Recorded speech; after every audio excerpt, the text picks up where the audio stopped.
Subscribe करें और bell दबाएं ताकि कोई खबर रह न जाए।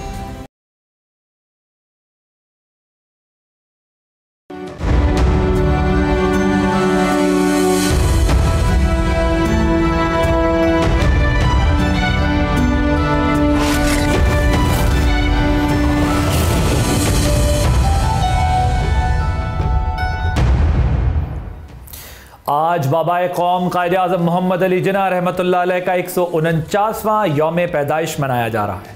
इस मौके पर वज़ीर आज़म ने अपने पैगाम में कहा कि यह दिन कायदे आज़म के रहनुमा उसूलों, जमहूरियत, आइन की बालादस्ती, समाजी इंसाफ, मजहबी हम आहंगी और कानून की हुक्मरानी से वाबस्तगी के अज़्म की तजदीद का मौका फराहम करता है। लेकिन अहम सवाल यह है कि क्या पाकिस्तान की सियासी क़यादत वाकई ग्रोही मफादात से बालातर होकर कायदे आज़म के इन उसूलों पर इत्तफाक कर सकती है? और दूसरी जानिब गुज़िश्ता रोज़ फील्ड मार्शल सैयद आसिम मुनीर की ज़ेर सदारत कोर कमांडर कॉन्फ्रेंस मुनक्किद हुई। ISPR के एलामिया के मुताबिक फोरम ने दहशतगर्दी, जराइम और सियासी मफादात के बाहमी गठजोड़ को यकसर मुस्तरद करते हुए वाज़े किया है कि किसी को भी कौमी यकजहती, सलामती और इस्तेहकाम को नुकसान पहुँचाने की इजाज़त नहीं दी जाएगी, चाहे वह अनासिर सियासी हो या गैर सियासी।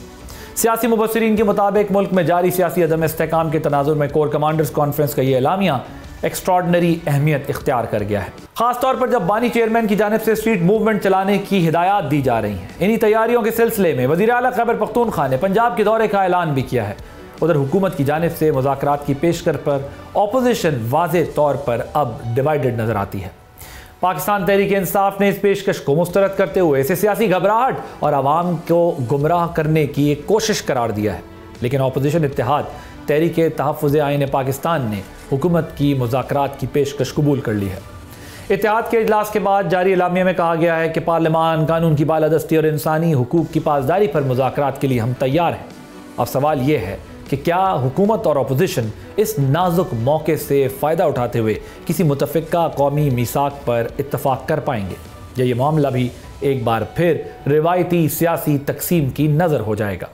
इसी पे बात करने के लिए हमारे साथ मौजूद हैं हफीज़ुल्लाह न्याज़ी साहब, सीनियर तज्ज़ियाकार हैं, शेर अफजल मरवत साहब मेंबर नेशनल असम्बली हैं, और महमूद मौलवी साहब मेंबर नेशनल डायलॉग कमेटी हैं।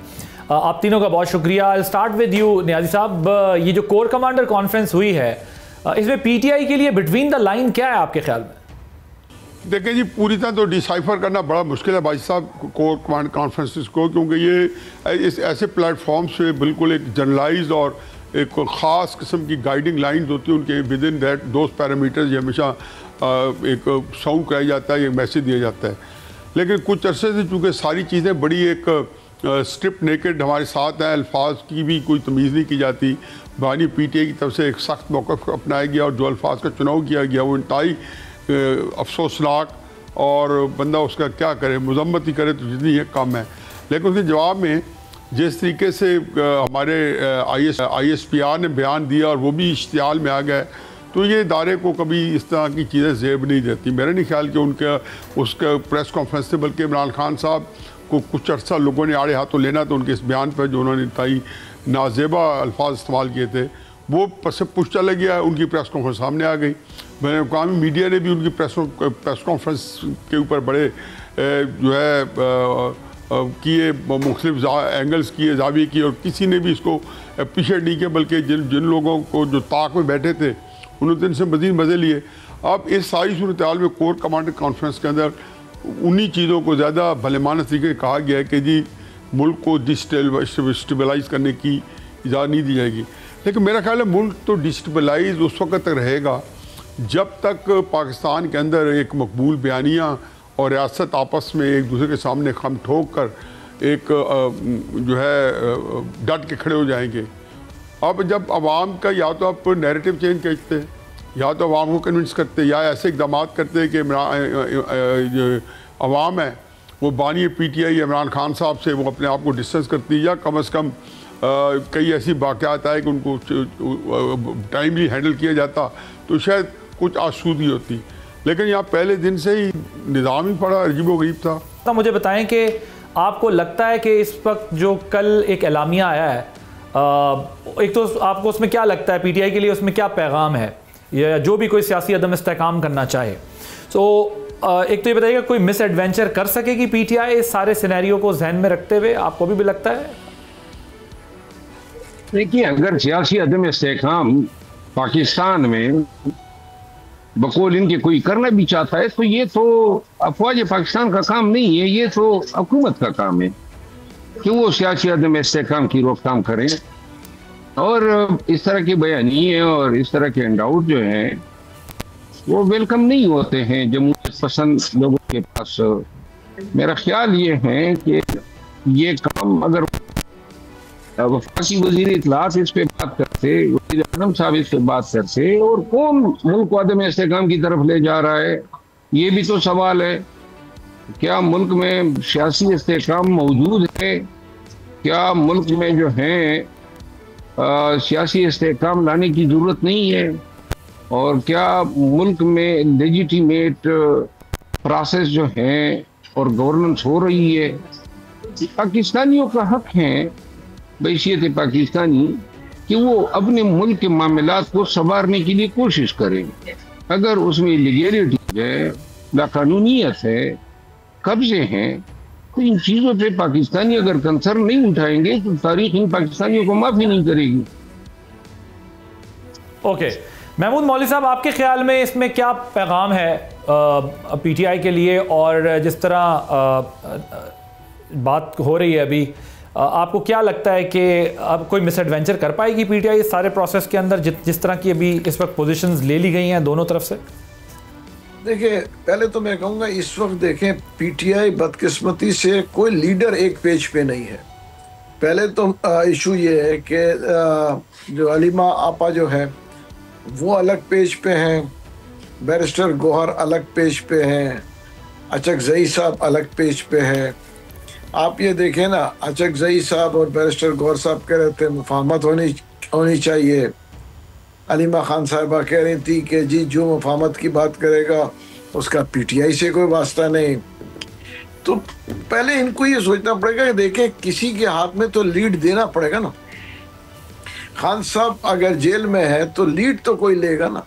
देखिए, जो ज़रा सा लीड लेता है उसको देखें वो सोशल मीडिया और ये करके साइडलाइन कर देते हैं। जो मैं कहूँगा बाशऊर लोग हैं, जो सियासत को समझते हैं, उनको वो साइडलाइन कर देते हैं और वो जो है वो एक इंतशार की सियासत की कोशिश कर रहे हैं। बेसिकली देखें, इस वक्त जो है जिस हिसाब से ये जो लीडर्स हैं इस वक्त, ये तो मुझे नहीं लगता है कि ये इंतशार की तरफ या वायलेंस की तरफ जा भी सके अगर चाहे भी तो, जो मुझे नजर आ रहा है। आप ये कह रहे हैं इनमें कैपेसिटी नहीं है, ना ये एहतजाज कर सकते हैं और ना वायलेंस कर सकते हैं, तो बस ये फिर क्या करेंगे? इस वक्त इनकी कैपेसिटी नहीं है। और मेरे ख्याल से इसके ऊपर मेरे भाई शेर मोहम्मद साहब जो बैठे हैं हमारे शो में, उनसे ज्यादा बेहतर कोई भी इसका खुलासा नहीं कर सकता।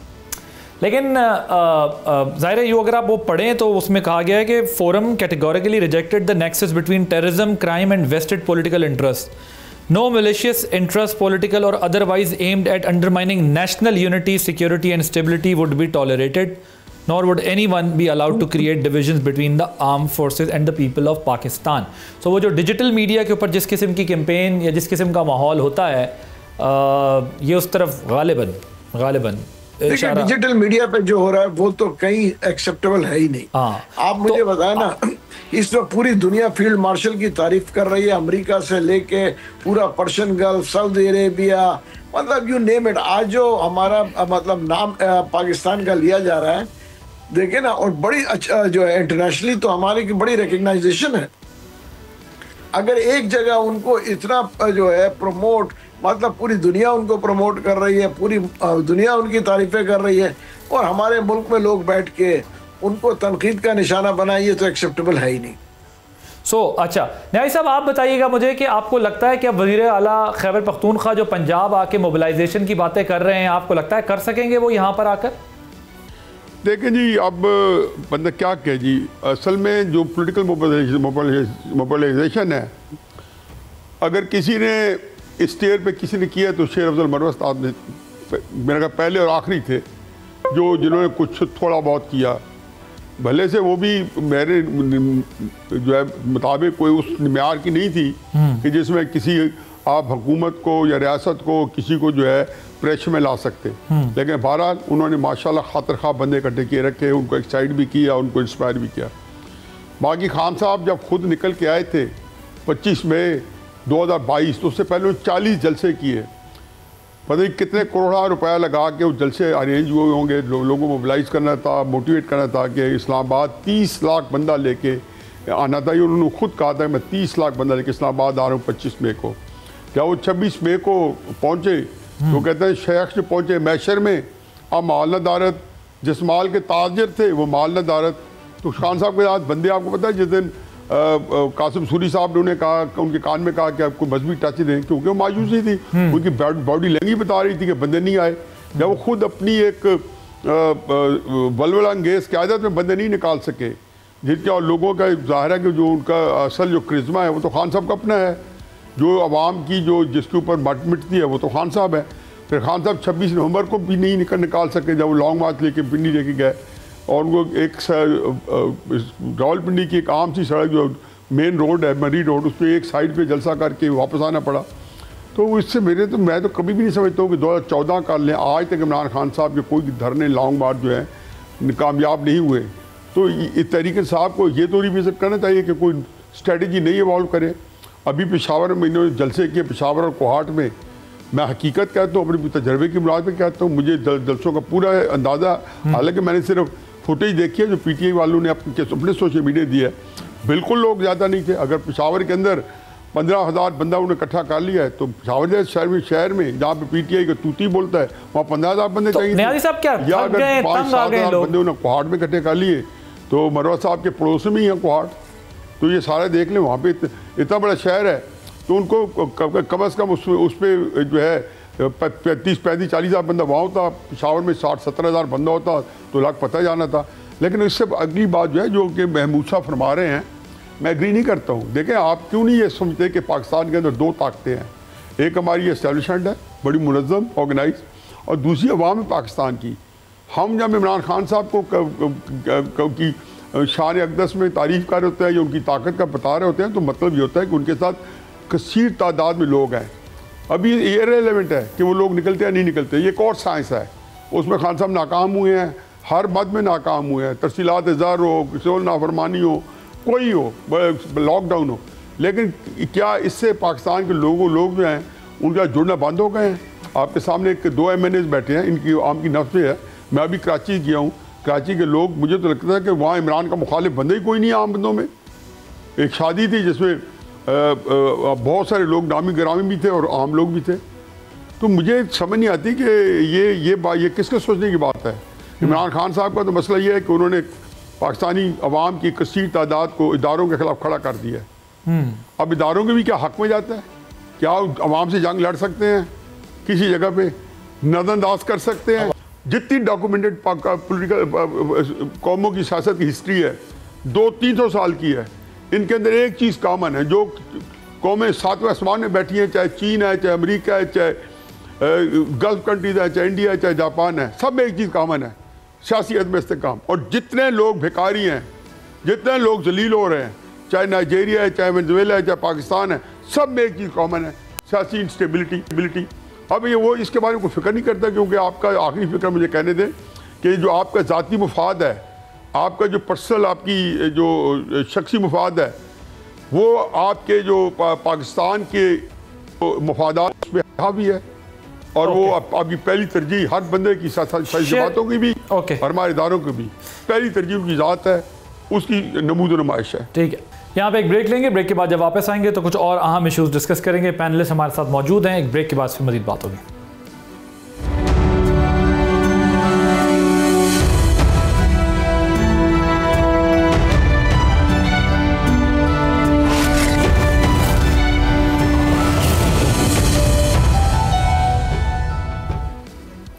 Welcome back. मरवा साहब, नियाज़ी साहब कह रहे हैं कि पेशावर में और KPK में भी कोई ख़ास अब इम्प्रेसिव जलसे नहीं हुए, और बताया कि जब इमरान खान बाहर थे तब भी वो ना उनकी कोई भी तहरीक कामयाब नहीं हो सकी। का भी जिक्र किया आपने, थोड़ा बहुत एक माहौल बना के रखा था। अब ये जो वज़ीर आला पंजाब जाने की बात कर रहे हैं, आपको लगता है कि वो वहाँ पर पॉलिटिकल मोबिलाइजेशन कर सकेंगे केपी के वज़ीर आला? और अगर लोग अब नहीं निकल रहे उस नंबर से, उस तादाद से, उसकी वजह क्या है? मुझे रीज़न बताएं आप, क्यों आपको क्या लोग बद्दे लोग हैं, या लोगों को लगता है कि नहीं लीडरशिप के पास कोई क्लैरिटी नहीं है कि क्या करना है, और लोग अब तंग आ गए इस सारे प्रोसेस से 2-3 साल में जो भागम भाग हुई है? आपकी क्या अंडरस्टैंडिंग है शेर अफजल मरवत साहब? मेरे ख्याल में अवामी तहरीक चाहे कोई भी लीडर हो, अगर वो चलाना चाहता है और उसको कामयाब करना चाहता है तो उसके लिए जो रिक्वायरमेंट हैं, जो ज़रूरियात हैं और जो काम पहले से करना होता है वो आज हद ज़रूरी होता है। अगर आप अचानक कोई डेट देते हैं कि जी फलां 5 अगस्त को आपने पीक डे बनाना है, तो 5 अगस्त के लिए आपने कोई काम करना होता है, कोई फील्ड फॉर्मेशन बनानी है, कोई कमांड एंड कंट्रोल सिस्टम है, कोई आपने लॉजिस्टिक के लिए बात करनी है, कोऑर्डिनेशन है, कम्युनिकेशन है, मोटिवेशन है, आपने पाकिस्तानियों को बताना है कि उनका निकलना क्यों ज़रूरी है। ये तो नहीं है कि खान के अल्फाज आपने पाकिस्तानियों को पहुंचा दिए और अब पाकिस्तानियों पे छोड़ दिया कि ये इसको पीक डे बनाए। पंजाब जो है इसने काफ़ी मायूस किया है गुज़िश्ता 3 साल में पीटीआई को बिलखसूस, और वैसे भी अवामी तहरीकें जो हैं कभी भी एस्टेब्लिशमेंट के अगेंस्ट पंजाब से न उठी है न कामयाब हुई है। और ये मौजूदा वक्त में वज़ीर आला साहब अगर जाना चाहते हैं, एक मोटिवेशन के लिए अगर जाना चाहते हैं तो की बात है, लेकिन अगर किसी का ये ख्याल है कि ये कोई जलसा आम में तब्दील होगा या लोग निकलेंगे या कोई तहरीक बनेगी, मैं बिल्कुल होता हुआ नहीं देख रहा हूँ, क्योंकि वज़ीर आला साहब को जिम्मेदारी घर के खान ने दी है, लेकिन अभी तक तो कोई लाया अमल ही नहीं है। तहरीक कब करनी है, किस तरह करनी है, कहाँ जाना है, क्यों जाना है और इसके बाद करना क्या है, ये सारी चीज़ें मिसिंग है। अभी तक तो पार्टी इसी में है कि जनाब गेंद समीउल्लाह और समीउल्लाह से कलीमुल्लाह और कलीमुल्लाह से हसन सरदार के पास कोई ये जिम्मेदारी नहीं उठा रहा है कि तहरीक का ऐलान कर दें, फिर तारीख का ऐलान होगा, और इस पे महीने गुजर गए हैं। तो लिहाजा जिन्होंने तहरीक चलानी होती है और ऐसे हालात में जिसे पाकिस्तान नंबरदाज़मा है, तो फिर ऐसे हालात में पीटीआई के पास वापसी का रास्ता क्या बचा है आपके ख्याल में? महमूद साहब मौजूद है हमारे साथ। पीटीआई जो है, पीटीआई के पास वापसी का तो कोई रास्ता है ही नहीं। पीटीआई के जो लोग उस दिन बोले और उन्होंने कहा जी कि हम पीसफुल कम बैक करना चाहते हैं, उनके हवाले से फिर दूसरे दिन अलीमा खानम का बयान आ गया, फिर शेख वकास साहब का बयान आ गया, उन्होंने मोहतरमा को देखते हुए किया। तो लिहाजा पीटीआई सेम पेज पे है ही नहीं, बयानिया सेम पेज पे नहीं है। जहां चकजई साहब और बेस्टर गौर साहब और दीगर अकाबिरीन एक बात करते हैं, तो जो खान के फैमिली के लोग हैं वो खान की बात करते हैं। खान जो है वो एग्रेसिव माइंड के आदमी है, वो समझता है, और ये मैं इस हद तक खान की तारीफ करूंगा कि वो दुरुस्त समझता है कि खान की पीटीआई की निजात जो है वो एक एहतजाजी सियासत में है, लेकिन एहतजाजी सियासत के लिए न वर्कर ज़हनी तौर पर राजी है, न माहौल बना हुआ है, न कोई कोशिश हो रही है, और न फिल वक्त मुझे आइंदा 2-3 महीनों में कोई एहतजाजी तहरीक बनती हुई नजर आ रही है। राइट, अब मुज़ाकरात का बताएं, ये मुज़ाकरात में गवर्नमेंट और अपोजिशन कितनी संजीदा है आपके ख्याल में, और जो एक दूसरे को ये कोई संजीदगी नहीं है हुकूमत की और एस्टेब्लिशमेंट की, क्योंकि वो मुज़ाकरात क्यों करे? पहले जो किए थे वो मजबूरी के तहत किए थे, क्योंकि पीटीआई सड़कों पे थी और 3 दफ़ा मुज़ाकरात हुए, लेकिन अब तो कोई वो सलाहियत और वो कुव्वत ही नहीं रही है। तो लिहाजा इनको क्या पड़ी है कि खुद अपने तहीं से कोई रिलीफ दे। हमारा यानी पीटीआई के साथ जो हो रहा है, वाटर कैनन का इस्तेमाल, आए दिन डिस्क्वालिफिकेशन, तो लिहाजा नेकी तो अभी बहुत दूर की बात है कि कोई नेकी शफ़क़त एहसान का सोचे। ठीक है, ये जो मुज़ाकरात हैं इसका कोई नतीजा निकलता हुआ नजर आ रहा है आपको? देखिए, मुझे तो मुज़ाकरात का नतीजा निकलता हुआ नजर आ रहा है। अगर आज नहीं निकलेगा कल निकलेगा। उसकी वजह कि बिना मुज़ाकरात के कोई मसला हल होता हुआ नजर नहीं आ रहा। अगर कोई समझ रहा है कि ये सड़कों पे मसाइल हल होंगे तो वो नामुमकिनात में से, ठीक है ना। अगर कोई भी जो ये हल नजर आता है वो मुज़ाकरात ही एक चीज़ है जिस पे हल निकलेगा। और आप ये देख लेना बहुत से लोगों का व्यू है कि हम सड़क पे निकाल लेंगे आने वाले वक्त में, अगर आज कर लें तो बेहतर है।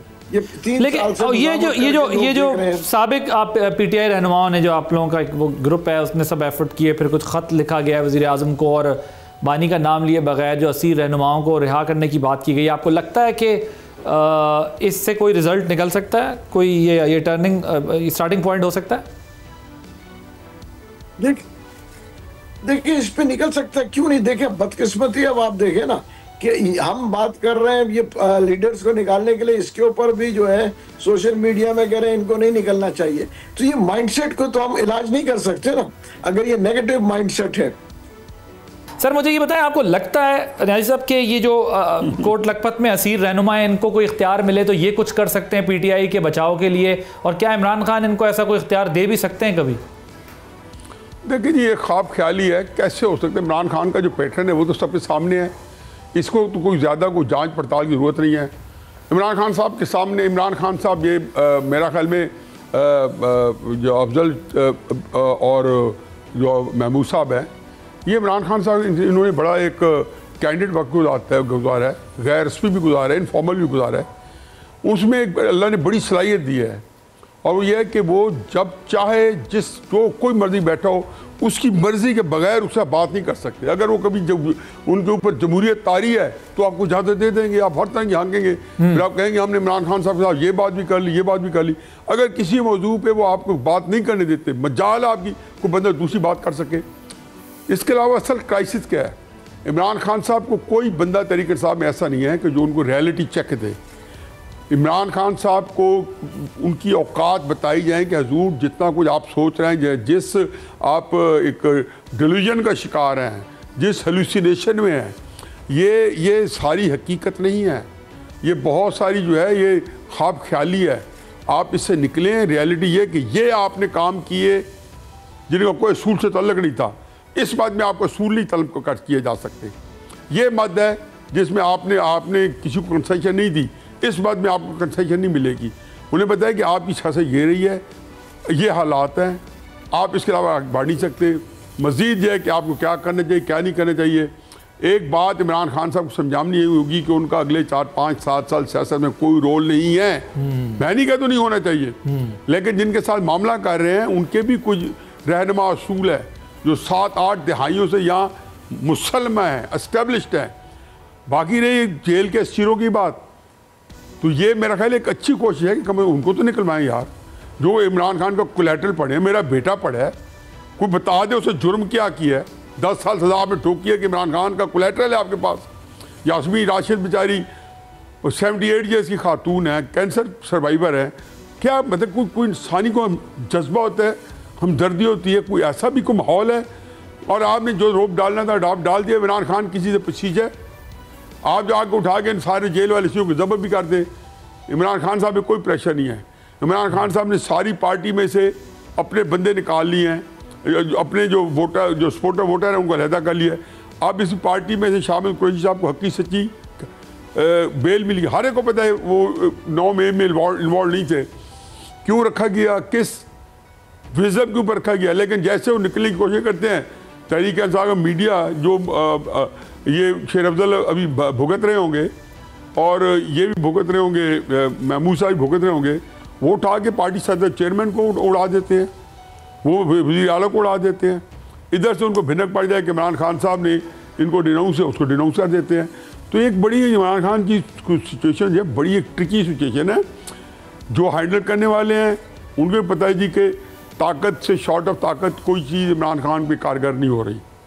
अब ये है, मैंने तो एक ट्वीट किया है, पता नहीं आपको कैसा लगा उस ट्वीट का, ये 3-4 दिन पहले वैसे मेरे जहन में आया कि मैंने तारीख़ इंसानी का एक भय्यरकूल वाक़या देख रहा हूँ कि एक शख्स जो है शदो मत के साथ मरना चाहता है, दूसरा शख्स दिल जमई से उसकी जान लेना चाहता है, और दोनों अपने हदफ हासिल करने में नाकाम है। अब जब बात ये हो जाए कि इमरान खान साहब जान हथेली पे रख के बाल बाल ललकारे कि मुझे मारो ना, मुझे मारो ना, और दूसरा कहे कि हम तो मार डालेंगे, ये इंतहाई केस सिनेरियो है ना। तो और कुछ ना हो तो ये मेरा नहीं ख्याल कि ये कोई आम चीज़ है। इसके लिए जो फहम फरासत चाहिए, जो तदब्बुर चाहिए, जो मामला फहमी चाहिए, दोनों उससे फारिग हैं, ताकत को उसकी ज़रूरत नहीं होती कि ताकत से सब कुछ निकलवाने की कोशिश करते हैं, एटलीस्ट उस वक्त निकल जाती है। और इमरान खान साहब के करीब से नहीं भटकी, उनको सियासत आती नहीं है और बड़े अच्छे गुण हैं उनमें, लेकिन सियासत में सिफर बड़े सिफर है। तो मेरा ख्याल है कि एक ला जनरल सा मसला है और इसमें आप मगजमारी कर लें, हम कर रहे हैं। मैं तो आज कॉलम लिखा है, कल सुबह पढ़ लें, उसमें मैंने यही कहा, इससे पहले भी कॉलम लिखा है कि खुदा के वास्ते एक दूसरे को रास्ता दें, ना करें। एक के पास खलकत है और दूसरों के पास खजाना है और लश्कर की सरबराही है। तीन ही चीज़ें होती हैं एक सल्तनत में, लश्कर होता है, खजाना होता है, खलकत होती है। खलकत इमरान खान के साथ है, लश्कर और खजाना दूसरी तरफ है। या उसको खजाने की चाबी दे दें या उसको कह दें कि खलके खुदा आपके हवाले करें। तो ये एक ऐसी चीज़ है कि मेरा नहीं ख्याल कि हम किसी नतीजे में पहुँच सकते हैं। मायूसी ज़्यादा है।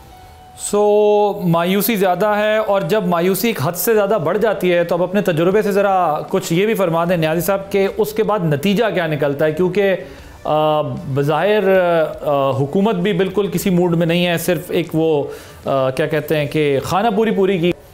तो आपको क्या लगता है फिर इसका नतीजा क्या निकलेगा? आदिल साहब देखें, बात यह है कि जहाँ तक तो बात है कि आगे क्या चलेगा, पहली बात जहन में रखें कि आप आज जो गन्ना काट रहे हैं, आज के गन्ने की कटाई का सीज़न चल रहा है पंजाब के अंदर, सिंध में भी, ये आपने कब बीजा था? ज़ाहिर है 5-6 महीने पहले बीजा होगा। क्या बीजा था? गन्ना बीजा था, गन्ना काट रहे हैं। अब ये जो कौमें होती हैं उनके रुजू जवाली कहानी में कोई हफ्ते की नहीं है कि इमरान खान ने आके तबाह कर दिया पाकिस्तानी कौम को या शहबाज शरीफ को बेड़ा गर्क कर रहे हैं। कौमें ऐसे ऊपर जाती हैं, ऐसे नीचे आती हैं। ये चीन जो है जहाँ आज खड़ा है कि दुनिया की नंबर 1 ताकत जो है उसके सामने जो है कमज़ोर नज़र आ रही है, तो क्या इसका पता नहीं था लोगों के वो आज इधर आ रहा है? लेकिन एक मेहनत शाक 80 साल का सफ़र है, 75 साल का सफ़र है, उसके अंदर उन्होंने आके हासिल कर लिया। अब आपने जो कुछ 70 साल से कर रहे हो, उससे जो कुछ पिछले 3 दहाइयों से कर रहे हो, जो कुछ पिछले 2018 से आप एक निज़ाम मुतारफ़ कराया है हाइब्रिड, तो ये तो नहीं हो सकता इमरान खान साहब का हाइब्रिड ठीक है, RTS ठीक है और फॉर्म 47 गलत है, या फॉर्म 47 ठीक है और RTS गलत था। तो ये क्राइसिस है कि इससे आप जो लोग आज निज़ाम चला रहे हैं उनका कोई कसूर नहीं है, उनको मुंतकिल हुए रियासत के अंदर है। और ये सिलसिला जो है एक जो टकराव का है वो सामने एक वक्त के बाद आया है। अब जो आपने बिजाई की है पिछले 10, 15, 20 सालों में, तो मुझे तो समझ में आया, तो हमेशा से लिखा है कि, और मैं डॉक्टर आरिफ अलवी साहब को मिला, उनको जाके बताया, मैंने कहा खुदा के वास्ते मुझे नहीं पता आपका कुछ कर सकते नहीं, कि मुझे पता आपकी हजूद का। और इमरान खान उस वक्त अटक जेल में थे, नए गए थे। मैंने कहा इसको बिठाएं, एस्टेब्लिशमेंट को, नवाज शरीफ को, इमरान खान को, और इनको कहें कि आप लोग पाकिस्तान से बड़े नहीं हो और एक आधों को तो पाकिस्तान पाल रहा है, आप लोग खुदा के वास्ते मुल्क को सोचें, मुल्क नहीं बचेगा इस तरह से आप लोगों के टकराव से। आज मुल्क की पहली तरजीह जो है इमरान खान सेटल करना है, इमरान खान साहब की पहली तरजीह है एस्टेब्लिशमेंट को नीचे दिखाना है।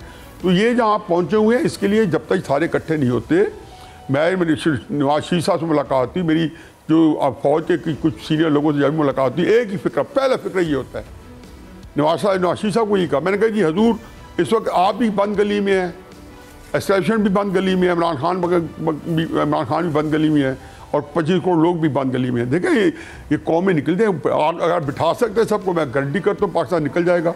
और पाकिस्तान को इस वक्त जो इज़्ज़त वक़ार बैनुल-अक़वामी सतह में मिला है, जिसका महमूद साहब ने जिक्र किया था, ये 78 साल में मैंने नहीं देखा कि किसी पाकिस्तानी क़यादत को पाकिस्तान से बाहर इतनी इज़्ज़त, इतना वक़ार, इतनी तकरीम मिली हो। तो यार इसका तकाजा है ना कि आप मुल्क के अंदर भी तो अपने आप को हालात ठीक कर लो, कि यहाँ पर वही जोम आएगा। अल्लाह ने आपका हाथ पकड़ा हुआ है, नामसाइद हालात में, नामुमकिन हालात में आपको आर्मी चीफ बनाया है। ये एक मौजा था, वल्लाह खैरुल माकरीन था। इसलिए जगह आपको रुझाना, चंद दिन पहले आपको किंग अब्दुल अजीज सऊदी अरब का सबसे बड़ा सिविल अवार्ड मिला है। इसका तकाजा है कि यहाँ पे सारे लोग अपनी थोड़ा सा मैं मारें, पाकिस्तान के लिए मारें। क्या फ़र्क पड़ता है अगर इन पाकिस्तान तीनों ग्रुप्स के चारों के हत्थे नहीं आता, कोई ऐसा बंदा आ जाएगा जो पाकिस्तान की ओर ले जाएगा। लेकिन जब तक इकट्ठे नहीं होते, जब तक पीछे लोग नीचे, आप गली कूचों में, घर में एक कश्तो खून का बाजार गर्म है, हर घर के अंदर फसाद है, ये ख़त्म नहीं होता, कौम एक नहीं बनती। तो समझें कि फिर जो हजूम और भीड़ का हाल होता है, पाकिस्तान उस नहज में पहुँच गया है। ठीक है, thank you so much Hafizullah Niazi साहब, महमूद मौलवी, अफजल मरवा साहब। एक ब्रेक के बाद फिर मज़ीद बात होगी।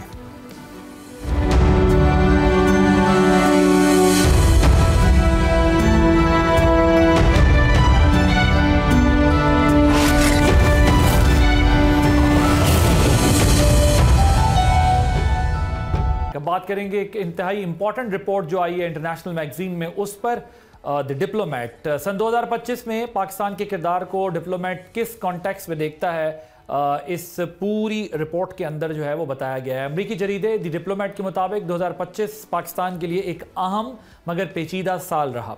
रिपोर्ट कहती है कि पाकिस्तान एक अरसे के बाद दोबारा आलमी तवज्जो का मरकज़ बन गया है, जिसकी बुनियादी वजह उसकी अस्करी पॉलिसी, इलाकाई सूरत हाल और इंसदादे इंतहा पसंदी से मुतालिक वाज़े रियासती मौक़िफ़ है।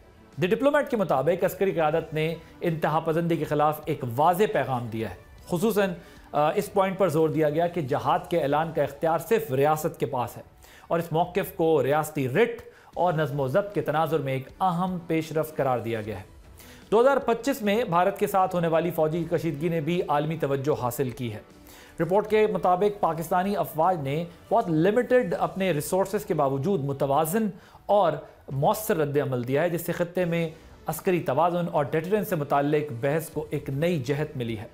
इस तनाज़ुर में पाकिस्तान और अमरीका के ताल्लुकात में बेहतरी है, जबकि भारत और वाशिंगटन के ताल्लुकात में दबाव का जिक्र किया जा रहा है। इसी तरह मशरिक़ वस्ता में पाकिस्तान के जो डिफेंस पैक्ट हुए हैं उसको स्ट्रेटजिक डेवलपमेंट करार दिया जा रहा है। ख़ासतौर पर सऊदी अरब के साथ ताउन को जो इलाकाई इस्तेहकाम से जोड़ा गया है वो बहुत इंपॉर्टेंट बात है, क्योंकि पाकिस्तान और सऊदीया के ताल्लुकात बहुत देरीना ताल्लुकात हैं और बहुत अच्छे ताल्लुकात हैं।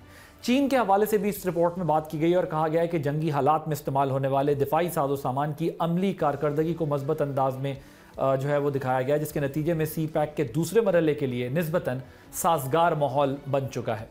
अफगानिस्तान और TTP के मामले पर पाकिस्तान की पॉलिसी में सख्ती और सिफारती जो सरगर्मी को भी इसमें हाईलाइट किया गया है। कतर, तुर्की, सऊदी अरब को भी सालिसी में शामिल करने को एक सोचा समझा सिफारती कदम करार दिया गया है, जिससे सरहद पार ख़तरात आलमी सतह पर उजागर हुए हैं। माशी सतह पर रिपोर्ट इस बात की भी निशानदेही कर रही है कि मुश्किलात के बावजूद इस्लाहाती इक़दामात पर डेवलपमेंट्स हुई हैं। PIA की निजकारी को 2 दहाइयों बाद एक अहम डेवलपमेंट करार दिया गया है, जिसे मुमकिना तौर पर एक टर्निंग पॉइंट भी समझा जा रहा है।